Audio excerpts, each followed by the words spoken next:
And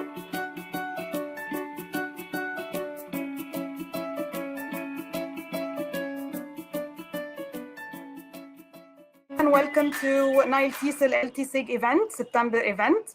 So I would like to start with an intro about the SIGs by introduce myself first. I am Ayatul Tawil and I am LTSIG LTSIG coordinator, and we have our team Asma, Hiba and Ghada with you here in the chat and on Facebook. So to start with, I would like to give an intro about LTSIG SIGs, special interest groups. So we do have 8 SIGs now. So let me go through them. But before we start, I would like to welcome you and say a thank you to Dr. Ghada Abou Hassan, LTSIG President, and Mr. Samir Omara, the SIGs Chair, for helping all the SIGs come to life. The SIGs mission is to empower the teachers in Egypt and even outside Egypt to share their interests in different groups, support them with the events that we have face-to-face before the pandemic, of course, and now online, and hopefully going back to face-to-face events soon. So to start with, we have the Learning Technologies Special Interest Group. This is our SIG that we're welcoming you in our event today. So the main aim of the SIG is to share with all teachers the different learning technologies applications, how to use them in ELT teaching and learning, and empower students through these tools. And this is, of course, the main need these days, especially after COVID-19. Then we have Teaching English to Young Learners, the TEYL SIG, coordinated by Maya Isa, which brings all LTSIG members different approaches to teaching young learners and opens a channel of communication for everyone who's interested in that field. Then we have English for Specific Purposes, ESP SIG, run by Dr. Marwa Garwani. And it serves the needs of English teachers, curriculum developers, and researchers in English courses in general and English for specific purposes. Then we have the EIE-SIG, English for Inclusive Education, that covers teaching practices and researches about individuals with special needs. Then we have the TE-SIG, Teacher Education SIG, that aims at sharing everything about teacher training and for all educators and how they can improve themselves, CPD, continuous professional development opportunities. Then we have the TE-SIG, Testing and Assessment SIG, sharing everything about the field of testing, assessment, evaluation. And then we have also PW-SIG, Professional Writing Special Interest Group, that promotes lots of ideas and techniques and even teaching practices inside the classroom about teaching writing in ELT. And then we have our new research SIG that was launched yesterday, and that we have the honor to have enters in the event today. So the research SIG is run by Dr. Ghada and Dr. Karim, and it aims at supporting teachers in their research activities and also shedding light on research in the classroom and outside the classroom, and challenges and strategies that researchers can use. So thank you so much. Thank you. You're welcome. Without further ado, I would like to start the event and introduce our first presenter.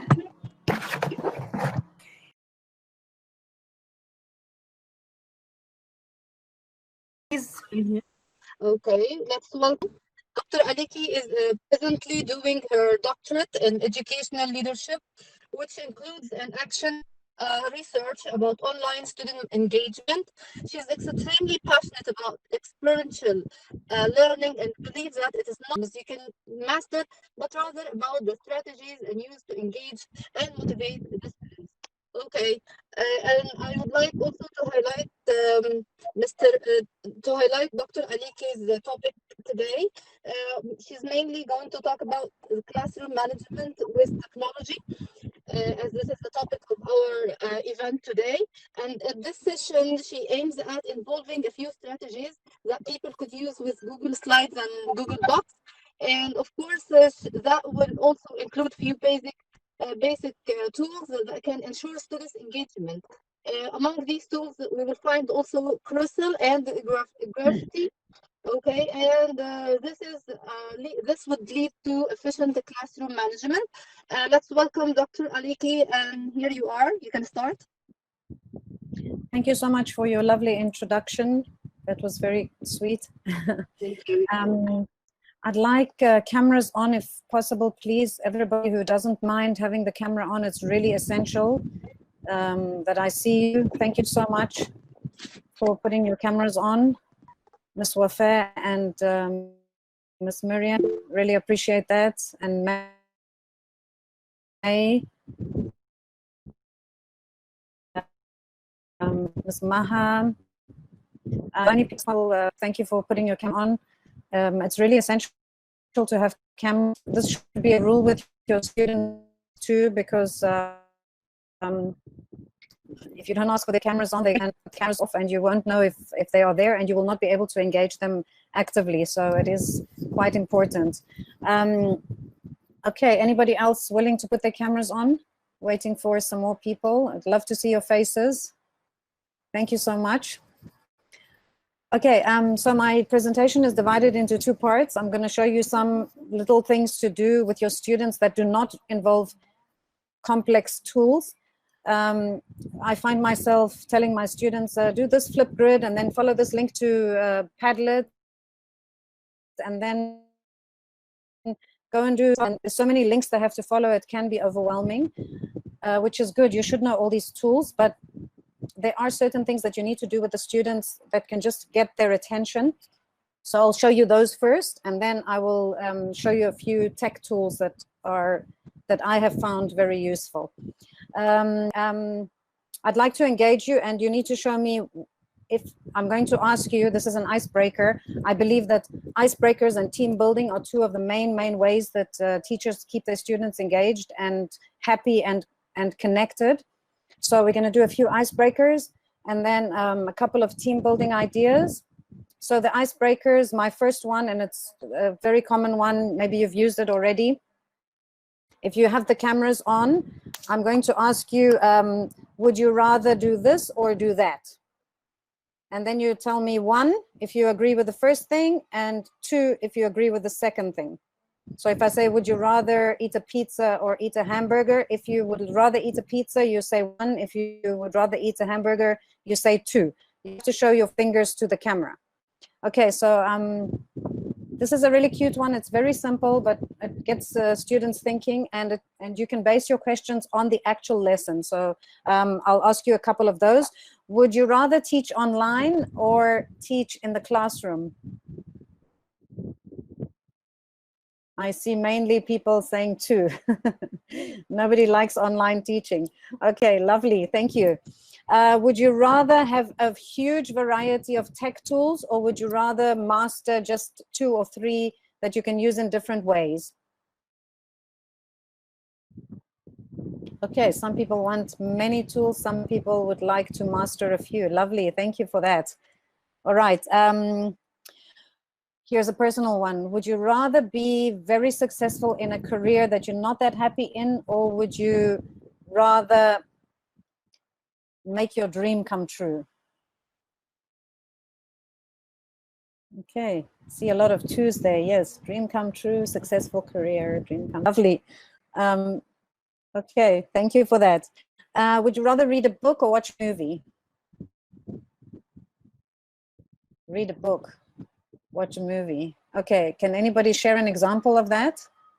Anybody would like to share an example of read the book or watch the movie?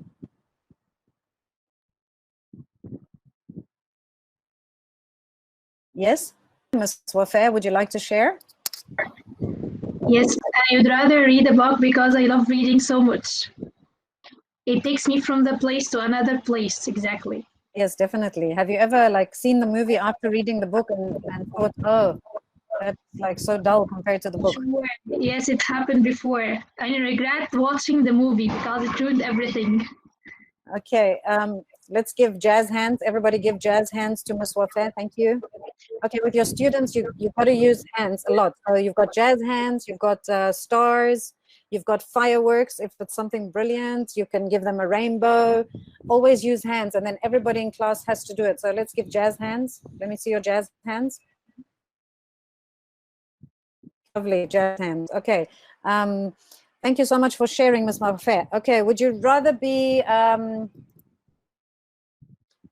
teach a student that is gifted and is not interested in anything, or a struggling student that needs a lot of support? What do you prefer to teach? Which one do you think is easier to teach? Students, you need to be like on a really other level to be able to engage them, and they would be really bored. Thank you so much. Okay. That was one kind of icebreaker that you can start the lesson with, where you ask students to choose one or two, and this could be really related to your lesson, so make it count, something you taught the day before or the week before. Okay, here's another one. Can you all show me five fingers? Okay, this is every time I ask you a question and the answer to my question is yes, you close one finger. So this is a really nice one. You can do it with 10. I kind of invented this in a previous session. So I was asking people to think of 10 advantages of their lives after COVID, of the quarantine, and people had to really think hard about good things instead of bad things. But today, we're going to do something else. So I'm going to ask you questions, and then every time you want to answer yes, you just close a finger. So here's a nice one for all of us. I struggled with online quarantined. I struggled with online learning when we first got quarantined. Anybody agree with that? Or was it just easy for you? Did you just get online and be an expert in online learning? I think we all had one or two struggles, just one or two teeny weeny struggles, right? Okay. Very often students know more than I do about an online tool, or they can figure it out quicker than I can. If you teach high school, that will probably be true. Or isn't saying yes, you must be an expert at technology. Okay. I have on occasion got disconnected in the middle of a lesson due to internet problems. Okay, I think that's happened to all of us. And then the students are like, oh, the miss has left. Elvis has left the building. Okay. All right. I know some online tools, but I am really ready to know a lot more. Okay, that's me. I attended a conference held in America by Luciane organization. It's a nonprofit organization, and they had 3-day sessions that were very intense, and they taught us like 20 different tools, very complicated and mind-blowing, but you know, they can always never engage your students by just using your hands. And then when somebody says something, you can do jazz hands or like give them shiny stars or any of that kind of thing. Okay, in terms of icebreakers, really invent an icebreaker as you are sitting with your students. You can tell them, okay, everybody go around your house and find me something blue. And they can all come with something blue. And this you can use in the middle of a lesson or at the end of a lesson. Anytime that kids need a break, or you just want to give them something to do that's not, okay, everybody turn to page 15, now go to Nearpod and do this and share this link and do that. You can just do something cute. You can use, you can tell them to turn their camera onto something in their room and explain that thing. Is everybody still hearing me? I feel like I've frozen. Can you give me a thumbs up if you can still hear me? Okay, see, thumbs up also works really well when you're students. You want to just check stuff. You can tell them, did everybody understand or not so much, or didn't understand? Thumbs up is always brilliant. Or if it's like a happy thumbs up, you know, always use students' hands. It's the best way to get students engaged. So other kind of icebreakers, tell your students to create an imaginary story about something on their desk. A fantastical imaginary story. You can ask them to bring a drink to their next lesson because they were so well behaved, and you just want to make them happy, so they can bring a snack or a drink, and then they can talk about just their lives for a little while, for 5 minutes before starting the lesson. You can tell them to do a facial expression about yesterday's lesson, and they could do stuff like, I don't know anything, or it was great, or I'm sad, it was awful, or I'm happy, it was great. They can do like yay, always have them use their faces and use their hands. These are brilliant ways to get students engaged. Okay, these are icebreakers. I'm going to send you my step details about like tons and tons of icebreakers. I just wanted to give you a quick idea. All right, team building, that's my favorite. I do team building all year round. When I'm in the classroom, we have hula hoops, we have balls, all sizes and shapes. We go to the garden, we do team building, we do Fall of Trust, we do Line of Truth.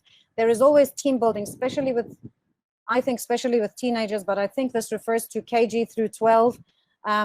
Online team building is different. You don't have any hula hoops or any do team building. We can pretend we have a ball and we can throw it to somebody in the class and tell them something positive. Like, I will start with Mr. Mike. I'm going to throw you the ball. You have to catch the ball. And then once you catch the ball, you have to give somebody else a compliment. I like your hair, lovely background you have there. You're a great teacher for joining the session. Whatever compliment you want to give, you throw it to somebody, say their name, and then they have to catch it. Okay, are we ready? So if somebody calls out your name and think of another compliment for somebody else and throw the ball. So I'm starting with Mr. Mike. Mr. Mike, you're brilliant at technology. Thank you, Nikki. Oh, I caught it. Excellent. Mr. Walid, thank you for your kind message about the session the other day. Mr. Walid, you have to catch the ball. Yep, I did. I caught it. So I'm working with some technical things. You already know that. Yeah, yes. And that's why I didn't turn the camera. Yep. No problem. You can still throw the ball without your camera on. Throw it to somebody else and tell them anything positive.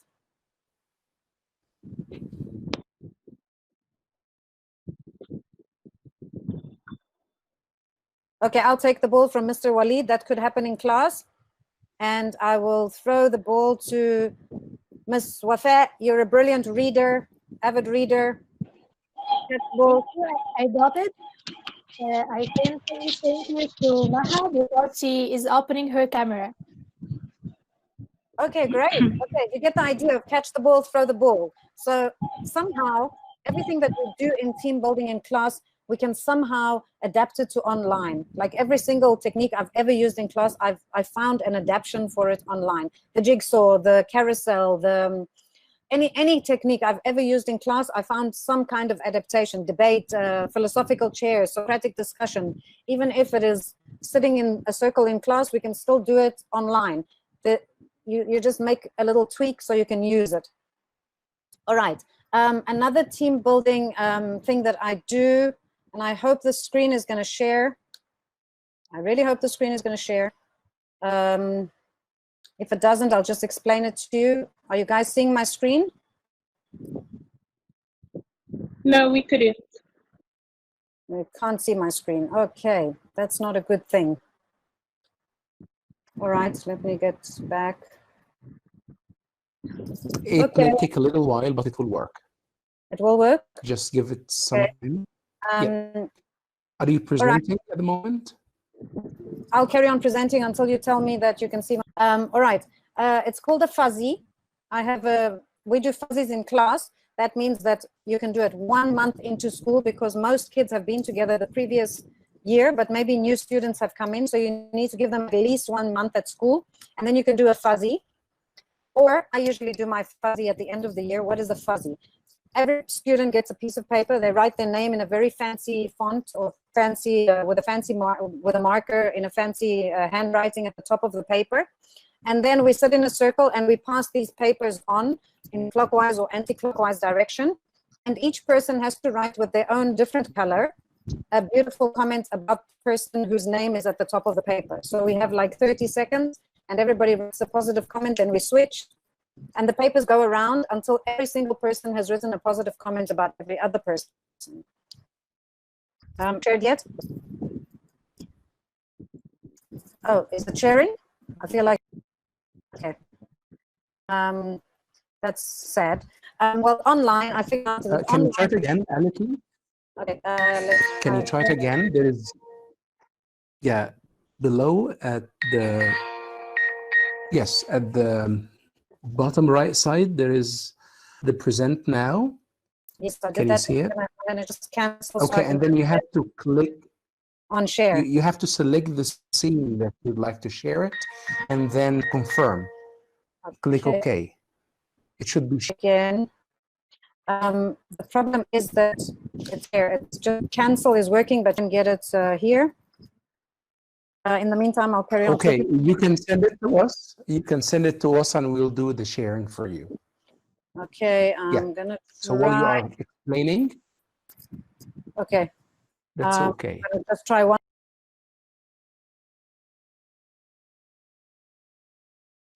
WhatsApp. In case you decided to create a quick WhatsApp group for your students, this is something for us to think. Are you going to allow anyone to be admin but the teacher? This is a question for you. Would you please answer in the chat? Or you can just answer by voice, so it's easier for me to hear. If you're going to create a WhatsApp group for your class, for your students, are you going to allow anyone else to be an admin? Or is it just you as teacher? Allow anyone, it's not a problem. So if I don't have an internet connection, others can do the job or contact other colleagues. It's not a problem. So you think you're going to share your powers as a teacher with the students because it's an egalitarian world and they can just do the teaching? Is this what you think? Definitely. Yes, definitely, yes. Of course I'm joking. Of course I'm joking. Okay, so what you have in mind is, in case I cannot go on, for example, to post something, a good student can be reliable enough and post for the group. Is this what you have in mind? Yes, this is the idea, yes. Yes. I'm trying to think. Can you make multiple students admins, or is it just one student that you trust? Okay, I can make more than one student because if I made only one student, if he doesn't have an internet connection, so we both will have a problem. What are the tasks they are going to do?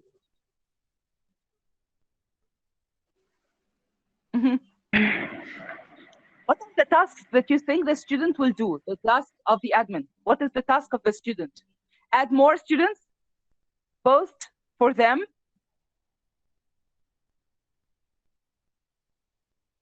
What are the tasks that the student has to do when he is an admin that he cannot do as member? Because, you know, if it's a WhatsApp group, everybody can post.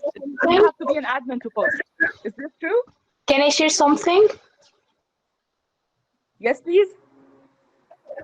I think I can make some one of my students as an admin to control if the participants in the WhatsApp group can write something or not. He can close it.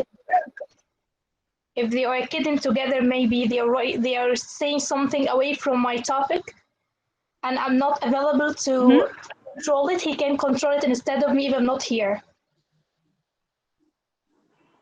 Okay, so what happens here is that you're going to find someone who is a reliable student, and then you are going to give them the group controls and trust their discretion or judgment. So this is ambitious. How young or how old are your students? Are you asking me? Yes. It's starting from 15, 17, high school. 15 and 17, yes. Yes, 15 and 17, yes. So I hope they're reliable enough. I hope they don't get to bully each other or use admin power against each other. But again, admin power, I think, when it comes to WhatsApp, is really minimal. It's just adding the ability to add more participants to the group. Otherwise, when people are members, they have equal power to post and to comment and to check even everybody else's attendance. So are you going to limit posting to important announcements or important, very important study material? If you are having a WhatsApp group for the class and you still have a parallel Facebook group for the same class, Facebook actually has the tendency to dump posts, and then you will find the most post that has the higher interaction on top of others. So you will not be able to have the course in order. So what happens is, if you have a WhatsApp group, are you going to limit the use because of the ease and the quick access it has? Are you going to limit it to announcements, or are you going to post everything? How are you going to use it?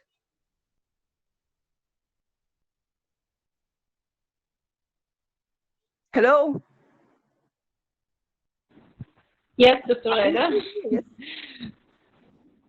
Yeah, Yes. for me, I will use WhatsApp for announcements, because we have already platforms for students, you know, like Google Classroom or things like this. So you think that WhatsApp, yes, you think that WhatsApp is going to be there for important last-minute announcement. Like, for example, there is a change in room, there's a change in plans, there's a shift in exam day, something like that.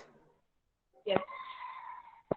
So are you going to use the WhatsApp to check student engagement or attendance? Are you going to do that? So can you post a question, for example, and see how many people seen the question? Are you going to use it to check attendance, or you'll just rely on the comments on Facebook? Or any other?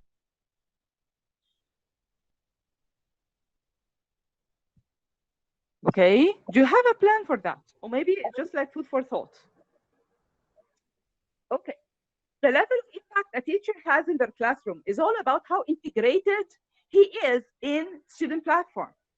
Investing in social capital and bonding with the students leads to quality information sharing and social bonding. The closer the social relation layered up in multiple accessibility platforms, of course, the stronger the impact a teacher has of shared content among the users. We call this, in cyberculture theory, the affordance perspective. Some teachers are all accessible on WhatsApp, mobile calls, and Facebook, usually teaching teens, whether high schoolers or freshmen in university. Other teachers prefer a limitation. So I would insist on having Zoom, Slack, and LinkedIn connections. No more, no less. So teaching adults and technical subjects, and this is formal settings. Still, other teachers still keep themselves accessible on one platform, so students have to wait for their messages to be checked, with implications of no work during weekend.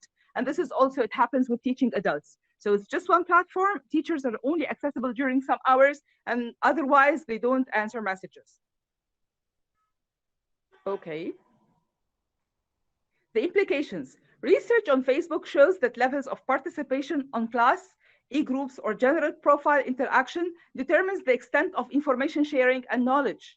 Metamorphosis property. Metamorphosis here speaks of change. So people can have all of them, they can be part of Facebook, but everyone has a very different experience of Facebook, provided by how they choose to use the platform, the quality and the kind of friends, how much time they spend there, and also other life experiences that get shadowed in the marketing section on Facebook.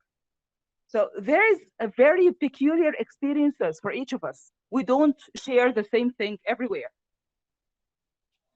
So metamorphosis property in Facebook groups open door to different world cultures to localize what they understand of sociability in different practices. How do you define yourself? How do you identify yourself as a supportive teacher is different across different cultures. So the social educational practice in our case, tweaking the options and coupling it with other platforms too, manage reach and sharing in order to give us different classroom experiences every time. So when we're talking about managing classrooms in social media, we're talking about managing access to teacher, managing friendliness, rapport, and support, managing formality levels, communicating teacher expectations of student performance, and implies post-course student-teacher communication for life, inshallah. Please fill out the following form and tell us about your experience using social media platform. Thank you. And I'm accessible here over this email. Okay, would you please post the Google form?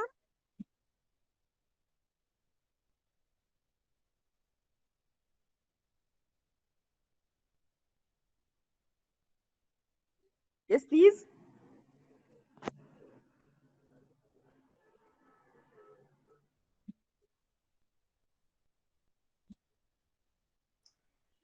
Thank you, Dr. Ghada. Can you hear me, everyone? Thank you. Thank you very much for the beneficial, informative lecture. Actually, we like the highly beneficial tools you figured out for us. Thank you so much. Would you please fill out the form here? People who are attending this session, I just posted a form in the chat box. Would you please just give me a minute of your time? Yes, please. Sure. So everyone, would you please fill out the form? The form here. Just apply. Yes, just fill out the form, please. Thank you.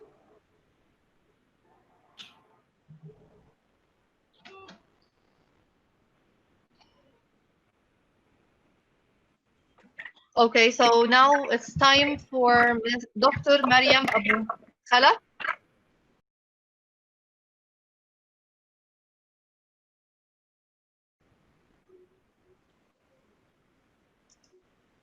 Let me introduce Dr. Mariam, and her session today is exploring. Excuse me, somebody is. Yeah, okay. There's an echo, so excuse me, Dr. Mariam, if you mute your mic for a minute.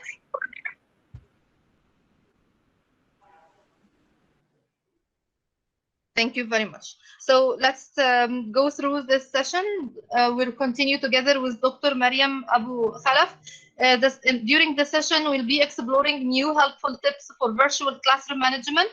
And of course, it differs when it comes to classroom online classroom.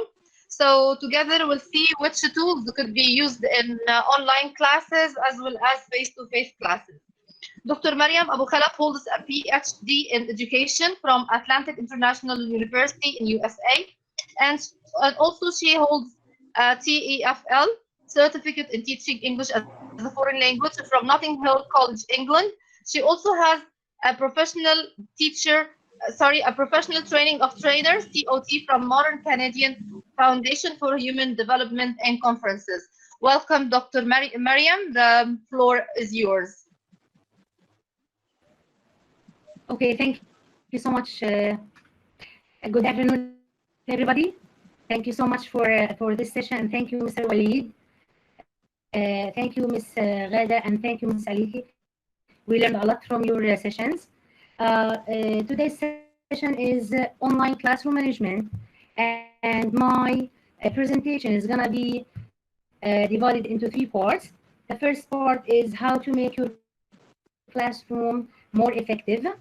The second one is some strategies to improve participation in your virtual classroom. The third one, we are going to watch a video for 2 minutes that presents some games that could be included in your lesson plans as a warming up or as a games for online sessions too. And the fourth one is we are going to talk about top 10 free best Zoom alternatives for teaching live classrooms. I hope you will enjoy the presentation. Keep your cameras on if you wish, and I will share my presentation right now to you.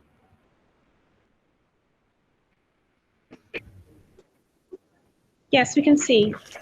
Yes. Okay, so online classroom management is, if you want to make a little definition about a classroom management, as everybody knows, is a wide variety of skills and techniques that teachers use to keep students organized and focused.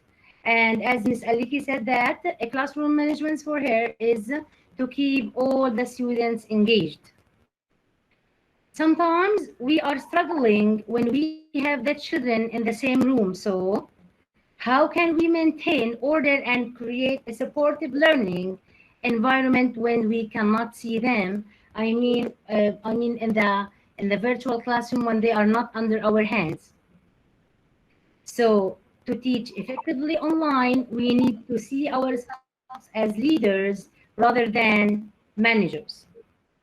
When teaching online, we need to make the transition to students' ownership much more quickly than any other sessions.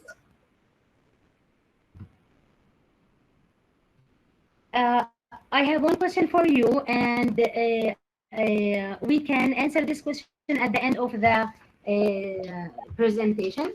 My question to you is, what is the best technique that you followed for years and it's still working? What is the best technique that you followed for years and it's still working for you? If we are talking about our classrooms and how to make our classroom more pleasant and effective, we have 7 points to talk about. First, you have to set your rules and expectations ahead of time. And you can set an example of behavior that you expect from your student, such as dress code or polite language or whatever. We have... Sorry to interrupt you, Dr. Mariam. Your voice is not quite clear, and I guess it's the same issue that people are experiencing. So if you have an earpiece, a regular wired earpiece, so you can use it and get it connected to your laptop instead of speaking directly to your laptop. Hello? Yes, I can hear you. Yes. Okay. Do you have a microphone? Yes, I have. Hello? No, I have speakers. Yes, if you have that earpiece or a headphone, that is much better. So now you can hear me better or no? Because your voice is not that clear. Not yet. Not yet. Okay. And we'd like everyone else to mute, please, Walid. Yes. Yeah. Okay. I'll take care of that. So. Now it's better. Hello. Okay. Okay. Is that okay with everyone? Okay, Dr. Mariam, carry on, please.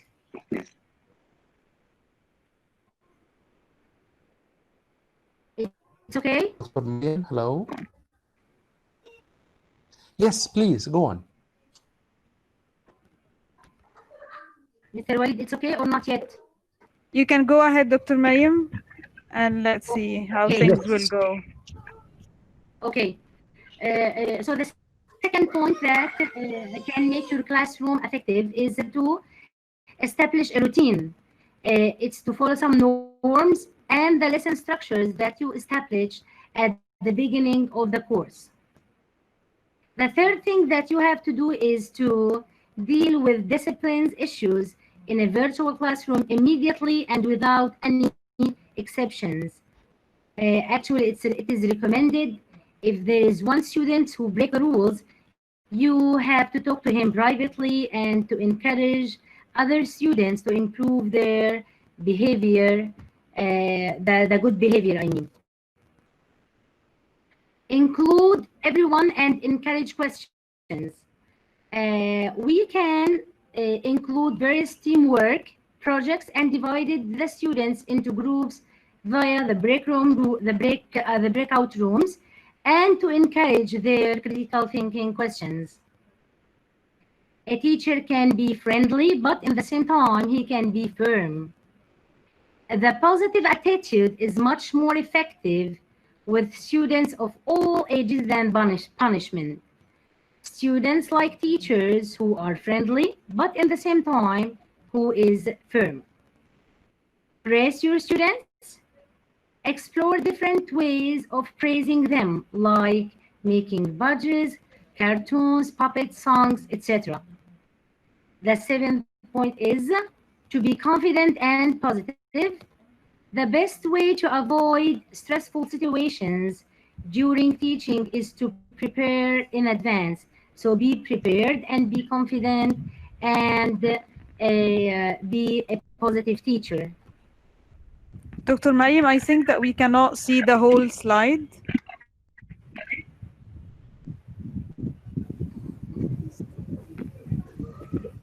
do I have to reshare it again? No. Just like represent. yeah. Yes, represent. So I'll make it a little bit clearer. Yeah, I guess that was the problem. Yes, or put it on full mode. So you can stop presenting that's and then better. present it Yeah, again. that's better. Yes. Okay, good. Okay. Fine.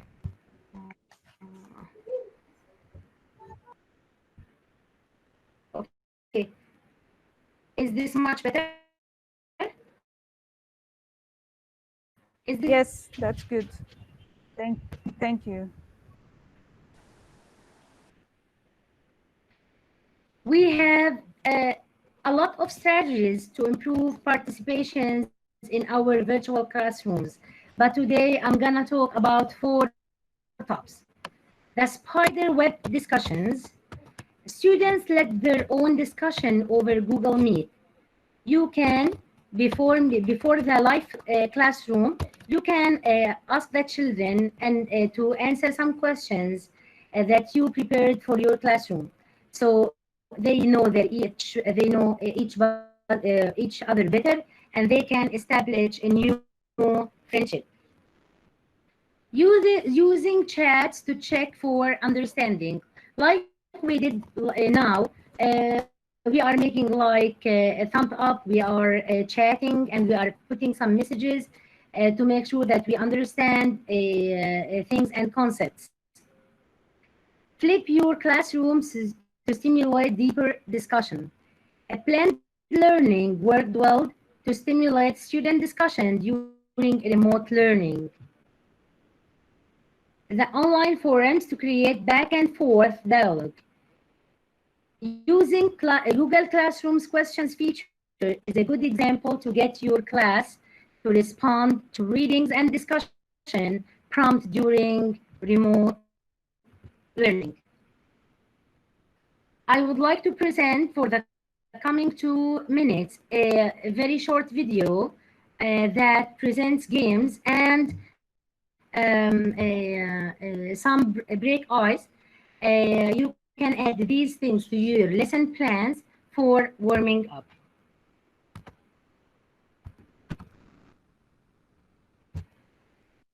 Show them a picture and they try to remember what was in the picture. I use this, which is the Ego Brain Box. So, for 5 seconds or seconds, and then ask questions. How many sheep are there? What color is the dome?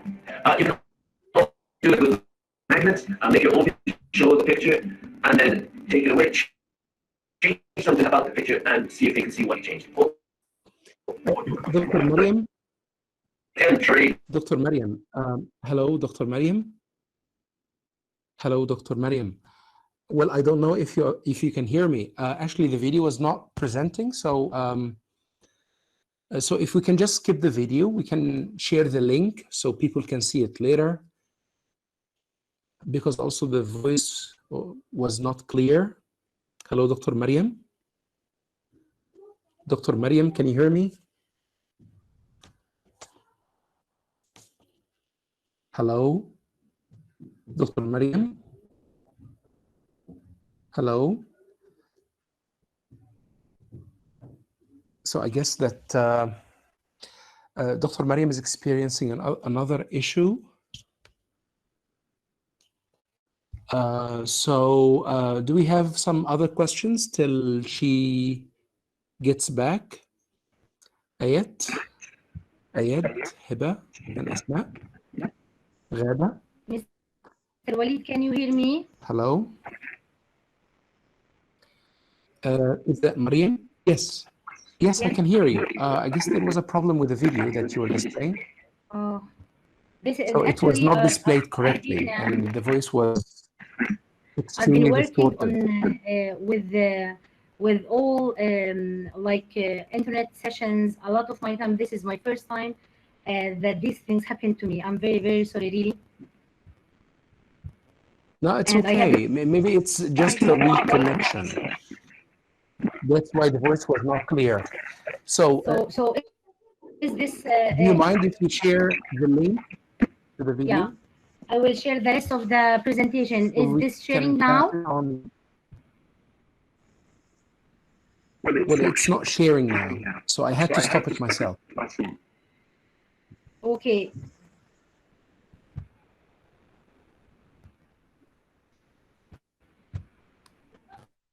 So if you have something else to mention regarding classroom management techniques, so please go ahead. Okay, I will talk about that. 7 minutes left. Okay, I will continue without the presentation. Okay, so actually, if we are talk, my voice is clear. Yes. Okay, thank you. So for better classroom management, you have to choose a better digital tool. What the educators want from a digital instructional tools, they want a good quality tool that are free. So the following are top 10 free best Zoom alternatives for teaching live online classrooms. The first one is live streaming. You can choose it through various online platforms such as Facebook and YouTube. Some softwares even enable you to stream across multiple platforms at once to give you an even wider.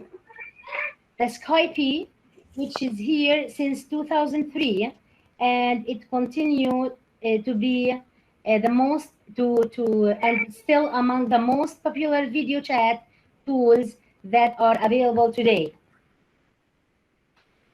The third one is Google Hangout. Google Hangout is another free option that I think you should consider before looking at paid webinar softwares. It's like Skype. It offers a free way to teach live online classrooms. Wikispaces. The Wikispaces was built for educations. They even had a special classroom tool that is focused on collaborative writing. Facebook, and everybody know about it. Number 6 is the Kaku, and this is another tool that creates flow charts and diagrams for online with a real-time collaboration. Haiku is a popular education site, and it's free for teachers. The solo plan includes 5 classes at once with up to 2 gigabytes of storage. It's very good for content sharing, assignments, feedbacks, and grading. Minecraft is a multiplayer game that can be a great way to provide an interactive, collaborative experience in the classrooms. Economics games is a purpose-built multiplayer game for the classroom. It is free. It has a free educational game site for teaching microeconomics, industrial organization, and game theory. Wigyu is a free work group application that provides meetings, to-do list, messaging, calendars, polls, and files sharing. At the end, I have a message for each teacher. Believe in yourself. Believe that you can change the world. Believe in your students and believe in education. Thank you so much, and I'm very sorry for what is happening. So it's actually out of my hand, and I will share my presentation with you on Facebook or on WhatsApp or where Dr. Walid. Thank you, Dr. Mariam. You're welcome. Thanks a lot, Dr. Mariam, for your great input. Yep, no problem.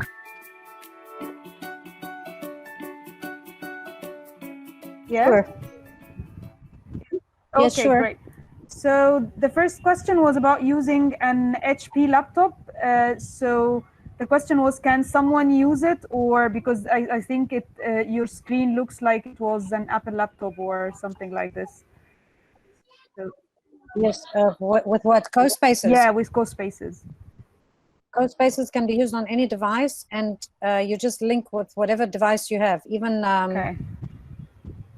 it can be a tablet, a smartphone, any device at all. Even the merge cube as well. It can be used with all you need is a merge cube and a smartphone. I think Mr. Walid sent you the template for the merge cube. Yes, by email. So it's the same company that created the merge cube, right? I don't think it's the same company. I'm not really sure. I'll research that. But it works with it. You can have co-spaces with merge cube, but merge cube is a whole separate thing, and it's really easy. You can just go to YouTube and watch some videos, and you put the cube together. I did the two. This is an A3 and this is an A4. Yeah. So it depends on how big you print it, and then you just print it on cardboard paper and stick it together into a cube. And literally just download the app on your Android or iPhone, whatever phone you have. If it's a new one, though, I think the older ones, like my iPhone 6, doesn't work with all merge cube applications, but the more recent iPhones and any Android phone, you just get Merge Explorer. That's but there are so many apps for merge cube. So which one is it? Is there one for co-spaces? You can actually, there's an application for co-spaces that you can download on your phone, or you can just get it through your through Google or Firefox on your laptop. It's two separate things. And the merge cube, some of the merge cube apps are just games for kids. You can choose appropriate to your subject. Like if you are the sciences, you are so lucky, because the merge cube can turn into the human heart, and you can open it, and you can do everything. It's brilliant. So shall we start the discussion now for a few minutes? So if you have questions. Yeah, I think we have addressed most of the questions. We just, there is like a lot of command here, Dr. Aliki, for showing them the merge cube or explaining it a little bit more. Yeah, great. So I have something to comment on merge cube. It's one of the tools provided by Microsoft. So we have mainly 3 giant companies in educational technology in our world. We have Microsoft, Google, and Apple. So each one has its own devices, its own programs, sometimes its own philosophy too. And we are lucky to have many different philosophies around. So well, merge cube is one of them. In Google, for instance, we have, on the other hand, we have Google Cardboard, and it is used. There is a virtual or an augmented reality there, and there are lots of great educational technology that we can adopt. So if you have any other questions, so you can unmute yourself and just... Yes, Asma. Here two questions for for Dr. From Ibrahim Abdul, he said that what are the constraints to virtual classroom management? Yes, if Dr. Mariam is with us. Well, again, the question. Yes, Dr. Mariam, would you like to answer the question, please? I'm here. Can you please repeat the question, as I couldn't hear it well? Yes, what are the constraints to virtual classroom management? What was the best classroom management? This is the question. What are the constraints to virtual classroom management? You mean the difficulties of virtual classrooms, of conducting virtual classrooms? Can you please write the question in the chat? Okay. Well, actually, the question is asking about the difficulties, the challenges that we might have in virtual classroom. Yeah, well, I guess technology is the first thing. Sometimes it's a blessing, some other times it's a headache.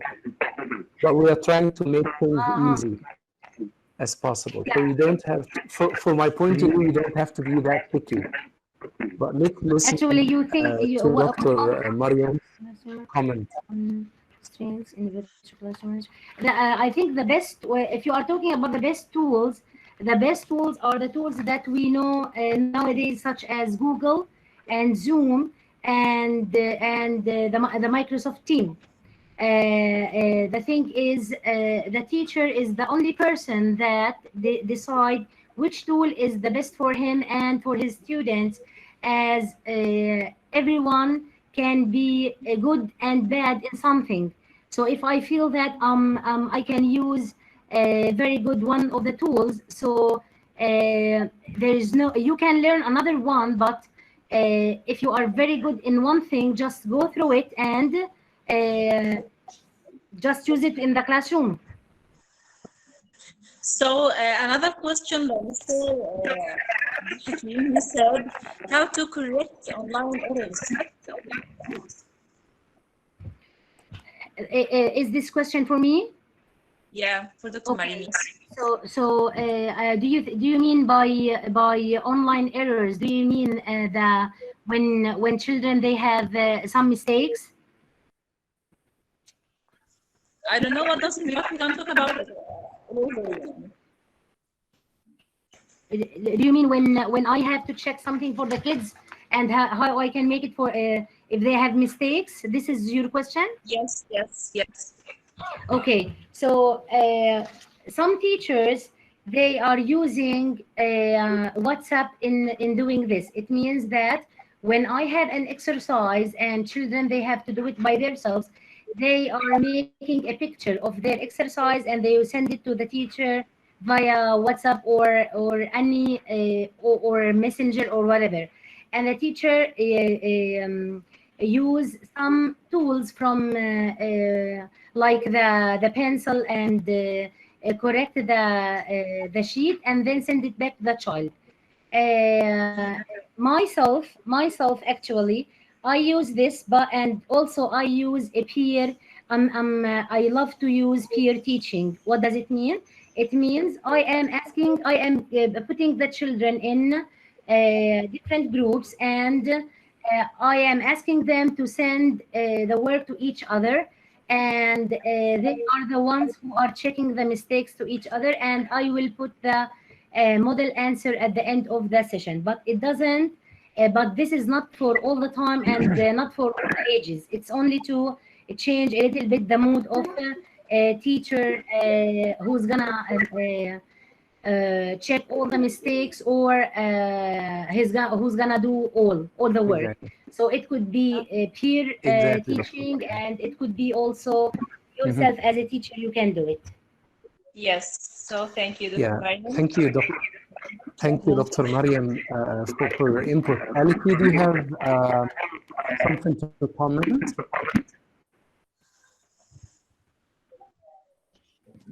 Sorry, can you repeat? What did you ask? So, do you have something to comment on well, on classroom management in general?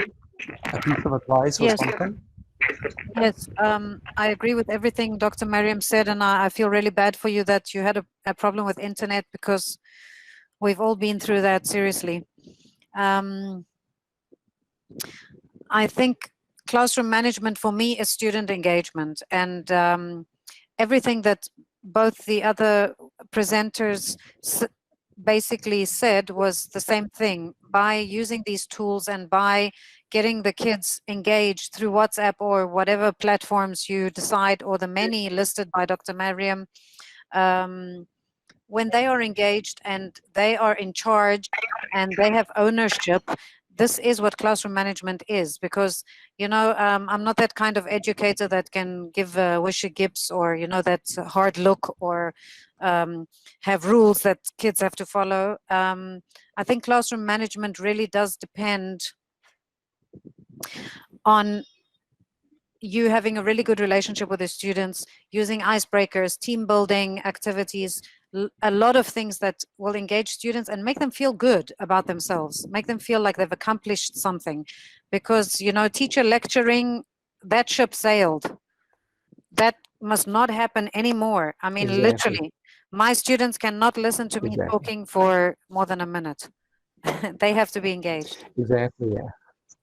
They have to be engaged, and it's our mission to do that. Yeah, exactly. And thanks a lot to you, Dr. Ghada. Actually, Dr. Ghada has left. Yes, Dr. Mariam, do you have Can a I add last only one comment? sentence only? Yes, please. We are out of time. Yeah. Yeah. What I'm gonna say is when you are teaching online or when you are teaching face-to-face children, you have these children or these learners. They must be engaged because a busy class is always happy.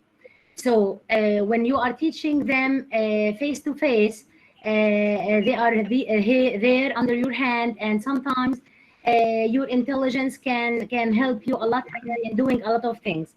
When you are managing them online, actually you have to be prepared for anything happen with you, and you have to have plan B and plan C and a lot of activities, because you can face a lot of problems if these children are not engaged. That's it. Thank you, Dr. Mariam. We'd like to thank all attendants and everyone, all the LTSIG team for the wonderful event we had today. Actually, there is one more thing that I would like to mention, by the way, that we are in the process of launching an online course, not an event. So it will last for like a couple of weeks, and we will meet for longer times. I hope that Aliki would